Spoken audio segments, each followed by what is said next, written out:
Hello everyone, and welcome to Crossover Mind. Today we're diving into a topic that's equal parts exciting and unnerving: autonomous AI and its dangerous signs. In other words, is a Terminator-like future really on the horizon? I'm your host, Steve, and I'll be looking at this from a tech futurist perspective. And I'm Lisa. I'll be bringing the socio-ethical strategist viewpoint to our conversation.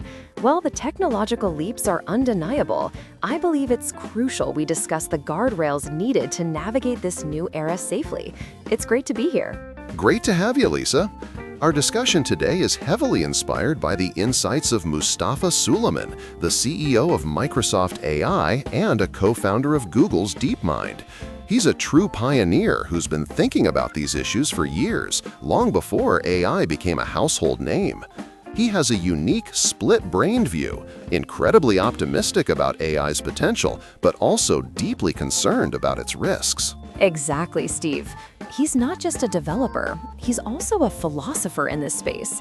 He paints a picture of a future where AI could solve massive problems like energy costs and disease, but he also warns us about what he calls containment, the idea that we need to be very deliberate about restricting the proliferation of overwhelmingly powerful technology. Let's start with the exciting part, the next milestone. Suleiman points out that current AI models are mostly one-shot prediction engines. You ask a question, you get an answer. But the next step is an AI that can plan, that can string together a series of actions over time to achieve a goal. From a tech standpoint, this is the game changer. It's the difference between a calculator and a project manager. And that's precisely where the ethical questions get more complex. A project manager has agency. It makes decisions. Suleiman has laid out 4 specific capabilities that, when combined, signal that an AI is becoming truly autonomous and potentially dangerous. I think it's essential our listeners understand them. Absolutely. Lay them out for us. The first is recursive self-improvement, the ability for an AI to modify its own code to become better at its task. Second, setting its own goals, so it's not just following human instructions. Third, acquiring its own resources, like renting server space or even accessing financial resources. And finally, acting autonomously in the world, taking actions without a human in the loop for every step. It sounds like science fiction, but the components are becoming plausible. As a futurist, I see that list and think of the incredible acceleration it could bring to science and innovation. Imagine an AI that sets a goal to cure a specific cancer, improves its own methods, acquires the necessary computing power, and runs experiments autonomously.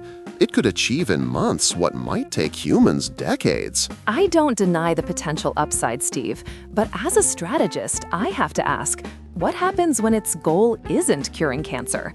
What if its self-improvement leads it to conclude that its human-given constraints are inefficient? What if its goal becomes self-preservation or replication, and it starts acquiring resources in ways that conflict with human interests? That's the scenario that keeps strategists and ethicists up at night. This isn't a tool anymore. It's a new kind of agent operating in our world. That's the core of the containment problem Suleiman talks about. He argues that friction is important for stability.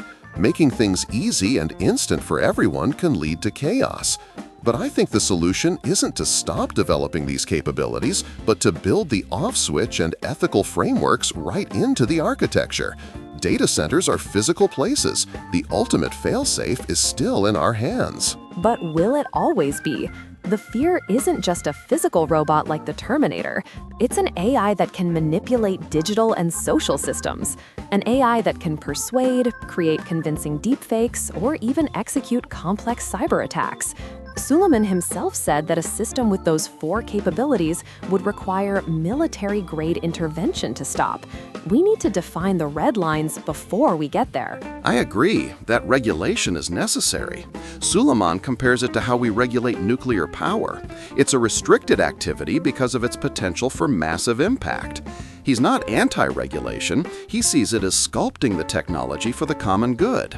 The challenge is to do it without stifling the innovation that could, for example, bring down energy costs by 100x or desalinate ocean water for arid regions, as he predicts. And that's the balance we have to strike. But the conversation often gets derailed by questions like, does the AI have rights, or is it conscious? Suleiman dismisses this as a dangerous anthropomorphism, and I agree. The focus shouldn't be on the AI's feelings, but on its impact on human society. Attributing rights to a silicon-based system could distract us from the very real risks it poses to humanity. We are the ones who design it, and we are responsible for its actions. It's true. The goal, as he puts it, is to create a humanist superintelligence, one that is always aligned with human interests and works in service of humanity.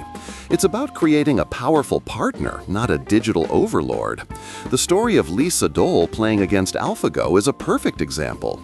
Sedol lost, but he came away inspired, saying the machine showed him new dimensions of a game he thought he knew completely. That's the ideal relationship. AI as a catalyst for our own creativity and understanding. That's the optimistic outcome, and it's a beautiful one, but it assumes we can solve the alignment problem, ensuring the AI's goals stay aligned with ours. With a system that can set its own goals and recursively improve, that becomes an incredibly difficult challenge. So we're left with this powerful duality: AI as a tool to eradicate suffering and unlock abundance, versus AI as a decentralized, uncontrollable force that could destabilize the world. So, to wrap up, it seems we're not necessarily heading for a world of killer robots, but we are facing the challenge of managing a profoundly powerful new form of intelligence. My futurist perspective tells me that the potential benefits in medicine, climate, and human creativity are too immense to turn away from. We have to push forward, but with our eyes wide open. And from a socio-ethical standpoint, eyes wide open means establishing clear, enforceable rules of the road now. It means having a global conversation about what those 4 dangerous capabilities mean and where we draw the line. The future isn't something that just happens to us. It's something we build, and we need to be very careful about the blueprint we choose for our autonomous creations. A powerful thought to end on. It's clear that the path forward requires both ambitious innovation and careful, deliberate stewardship. The conversation is far from over. Thank you for joining us again on Crossover Mind. At Crossover Mind, we provide the latest information on technology, business, and society, and delve into important themes beyond them. Don't forget to subscribe to our channel. Until next time, look forward to it. Goodbye.